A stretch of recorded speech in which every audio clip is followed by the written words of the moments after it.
വായു ചുമന്നുകൊണ്ട് വരുന്ന ആ ജലം, അതായത് ഈ വായുവിന്റെ സാന്ദ്രത കുറച്ച ഈ ഭൂമണ്ഡലത്തെ സൃഷ്ടിക്കുന്നത് കുബേരനാണ്, ഹിമവാനാണ്. ആ ഹിമവാന്റെ സഹായത്താൽ ആ വായു ജലത്തെ ചുവന്നുകൊണ്ട് എവിടെ കൊണ്ടുവരും?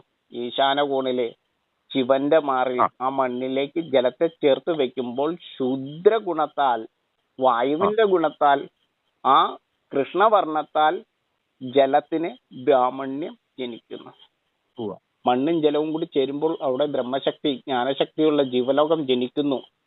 അത് അഗ്നിയിലേക്ക് എത്തിയാൽ ജലം വധിക്കപ്പെടുന്നു. ആകാശത്തിലേക്ക് എത്തുമ്പോൾ വശ്യത്താൽ ആ ജലം ഉയരുന്നു, അതിന് പീത നിറം. വായുവിലേക്ക് എത്തും, വീണ്ടും കൃഷ്ണവർണം, കറുപ്പ് നിറം. ഇങ്ങനെയുള്ള പ്രദക്ഷിണമാണ് ജീവനെ സൃഷ്ടിച്ച് ജീവൻ ജനിച്ച് മരിക്കുന്ന വർണ്ണം, ചാതുർവർണ്ണ്യം. ഈ ചാതുർവർണ്ണ്യം നിർമ്മാണ പ്രവർത്തനങ്ങൾക്ക് മാത്രം ഉപയോഗിക്കേണ്ടതാണ്. വായു ചുമന്നുകൊണ്ട് വരുന്ന ആ ജലം, അതായത് ഈ വായുവിന്റെ സാന്ദ്രത കുറച്ച ഈ ഭൂമണ്ഡലത്തെ സൃഷ്ടിക്കുന്നത് കുബേരനാണ്, ഹിമവാനാണ്. ആ ഹിമവാന്റെ സഹായത്താൽ ആ വായു ജലത്തെ ചുവന്നുകൊണ്ട് എവിടെ കൊണ്ടുവരും?